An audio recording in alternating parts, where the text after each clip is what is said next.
If you're with an addict, they will even break down and cry just so you won't leave.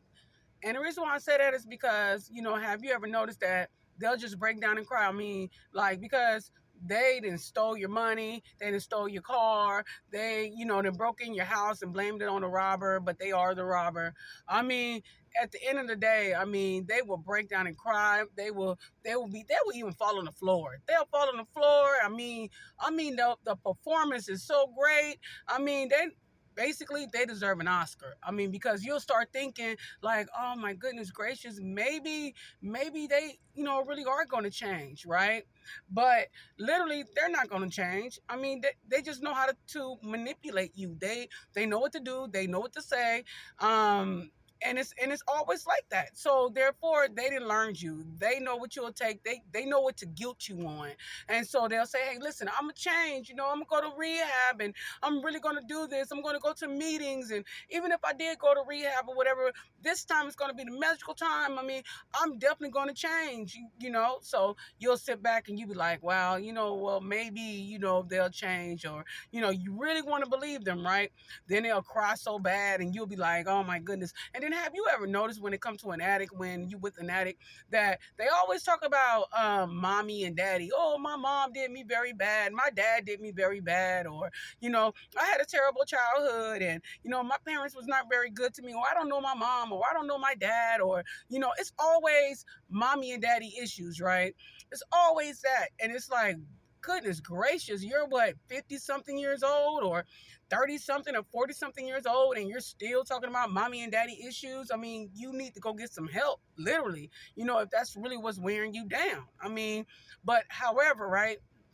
They'll sit there and they'll just use your intelligence as if you're dumb, and then they'll sit there and they'll just keep crying and crying, and then until you just say, hey, listen, you know what, I can't do this anymore. And don't you know, when you stay firm, right, they really get to putting on a performance. They get to really crying really hard. They don't want to go. They get to yelling and everything like that. But have you ever noticed as well, when you go talk to their family members and everything like that, and they get to telling you, hey, listen, my brother or my sister, they had this, they had that, and then you get to comparing stories what the family member then told you, and they'll sit there and be like, no, that's not what happened. This is what happened. So then you say to yourself, say, wow, they just lied to me, because they're a master of manipulation. They will lie, lie, lie, because they know how to play people, right? And when they got to you, they didn't have decades of lying and playing games, and and then you're not the only one that they didn't been with. Trust me, you're not the first one. You're not going to be the last one. I hate to say, hey, listen, don't give up on hope, but it's not your hope to give. They got to love themselves in order to fix themselves. I mean, you can't love them for them. So no, you're not being mean, or you're not being ruthless or anything like that, but you deserve a partner. You deserve someone that's going to love you in the same way. Why should you have to be the one to emotionally get abused because this person don't know how to stay off drugs, or alcoholic, or whatever their vice might be, and they're addicted to it? Why should you have to be the one that always got to suffer, right? And then they always say, well, I love you so much, and we got kids. They'll try to use y'all history, right, against you, right? Well, we have children together, and we've been together for 20 years or 10 years or whatever, right? We've been together, and we got kids together, and don't have little small children, because they really use the babies. But however, you have to think about it like this, right?